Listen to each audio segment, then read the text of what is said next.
Assalamualaikum warahmatullahi wabarakatuh. Berjumpa lagi bersama saya di channel Bayu Arbraslur. Gimana kabarnya? Tentunya dulur-dulur selalu jaga kesehatan dan jangan selalu jaga image ya lur ya. Oke, di depan kita ini atau di dalam video ini kita akan melakukan sesi clear code correction untuk kita menyempurnakan tampilan dari clear code dan seberapa layak finishing ini kita akan pasrahkan ke pemilik daripada unit ini. Oke. Selain itu, di sini kita juga pengen product knowledge untuk alat polisher yang saya pakai ini. Jenisnya rotary. Terus nanti kita juga akan menjawab sedikit-sedikit pertanyaan-pertanyaan yang sering teman-teman tanya ke saya. Oke. Di sini langkah pertama kita akan sanding di bagian-bagian yang kotor saja. Terus terang kita di sini tidak poles full. Terus di bagian tangki ini saya akan beri pemisah ya, pemisah di situ. Nanti kita akan jawab juga pertanyaan teman-teman, Mas bedanya clear dipoles sama tidak itu apa? Nah itu nanti kita akan jawab pelan-pelan di sini ya. Oke, untuk pengamplasan di sini kita pakai ukuran dari mulai 2000 terus dibilas dengan 2500. Kalau teman-teman misalnya ragu di 2500 boleh dibilas lagi 3000 atau bahkan sampai 5000 gitu ya. Tapi di sini terus terang kita selain product knowledge dari alat dan bahan, di sini kita juga pengen ngetes ini kemampuan liquid compound one step ini seperti apa. Sebenarnya untuk one step itu tidak diperuntukkan di warna gelap seperti ini, warna hitam seperti ini. Tapi di sini konsepnya kita pengen ngetes seberapa sih kemampuannya, gitu ya.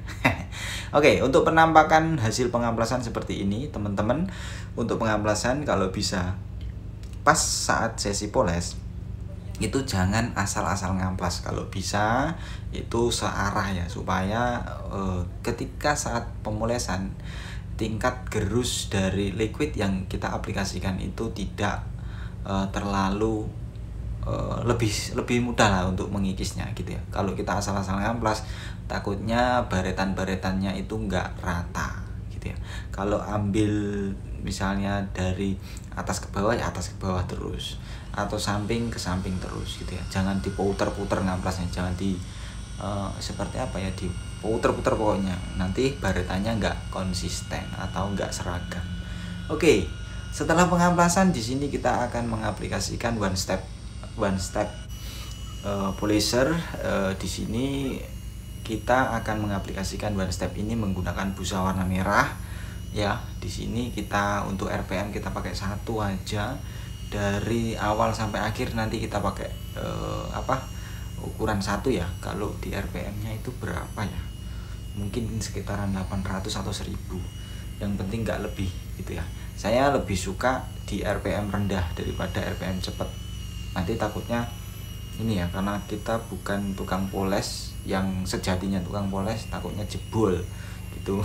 Ini menanggulangi terjadi yang tidak saya inginkan gitu ya. Oke, clear coat dipoles sama tidak itu bedanya apa sih Mas? Sering banget orang-orang itu tanya seperti itu. Sambil mulai saja kita akan jawab ya. Jadi gini teman-teman, di sesi pemolesan itu kita sebenarnya untuk menghilangkan defect di atas clear coat seperti halnya meler, bintik, baret, kulit jeruk, ataupun oksidasi jamur di bodi gitu ya. Jadi kemarin kan ada juga yang bilang, Mas katanya lebih kinclong. Jadi kalau misalnya ada kata-kata lebih kinclong itu biasanya seperti ini. Bedanya antara dipoles atau tidak, katanya lebih kinclong. Sebenarnya itu sebabnya gini, permukaan clear coat lebih flat karena ada pengikisan amplas gitu ya, sehingga pantulan cahaya lebih sempurna. Nah itulah yang bikin mengecoh kita. Kalau misalnya analoginya seperti ini teman-teman, clear coat yang kita aplikasikan ini memang sudah benar-benar kita maksimalkan ya.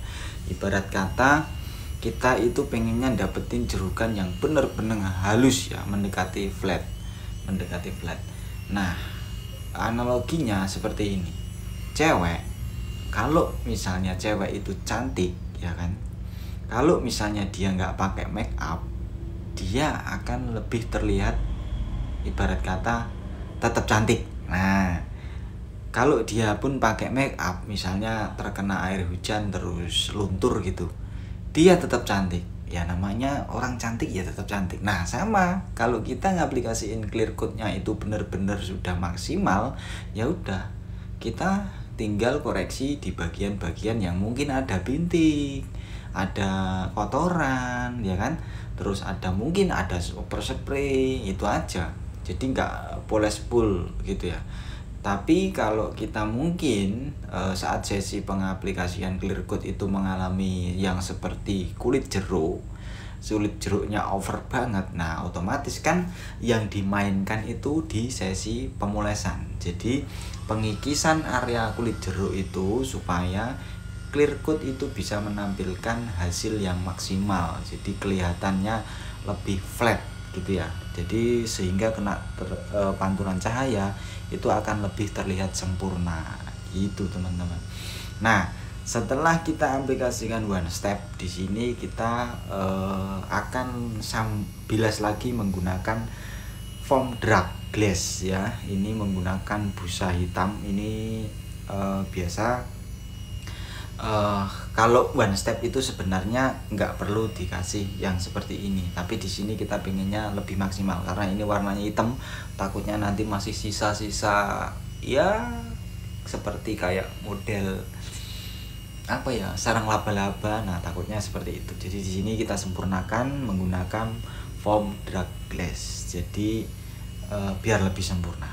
Nanti setelah ini pemolesan ini sudah selesai, kita akan tambah diamond blue untuk mencegah anti jamur gitu ya.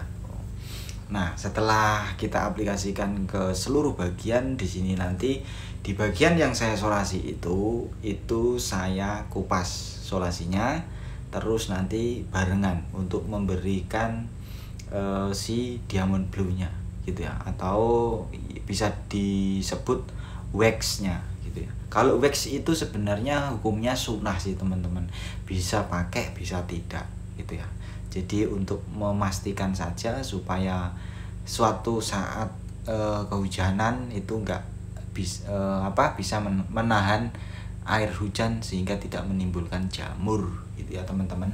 Oke, untuk pertanyaan teman-teman yang kemarin itu mungkin sudah terjawabkan ya. Jadi pemahaman teman-teman tentang clear coat itu bedanya apa, dipoles sama dengan nggak dipoles gitu ya. Ya udah, kalau misalnya clear coatnya udah bagus ya kita cukup poles di bagian yang kotor-kotor aja.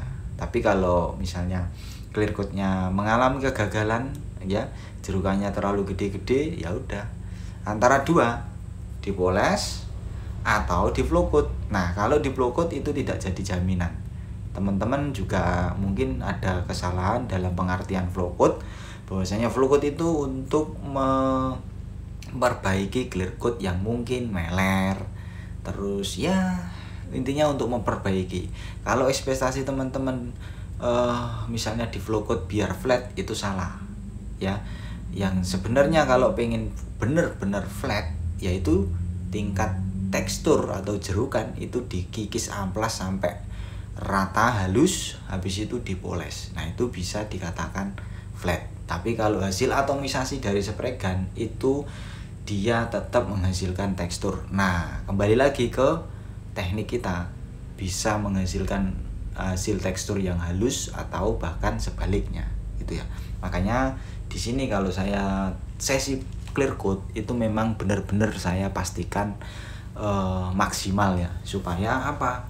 Supaya saya tidak terlalu kerja dua kali lah ibarat gitu. Saya pengennya hanya mengoreksi di bagian-bagian yang kotor saja gitu ya. Oke, maaf teman-teman karena tadi kita sesi poles awalnya itu sudah mau maghrib, dan di sini kemungkinan besar sudah malam dan pencahayaannya juga kurang teman-teman. Oke, nanti setelah ini kita review di siang hari. sekalian nanti kita cuci dulu untuk motornya ini ya. Langsung aja kita review nanti gitu ya teman-teman, hasilnya seperti apa sih, perbedaan antara dipoles apa enggak. Nah gitu ya teman-temanku semua.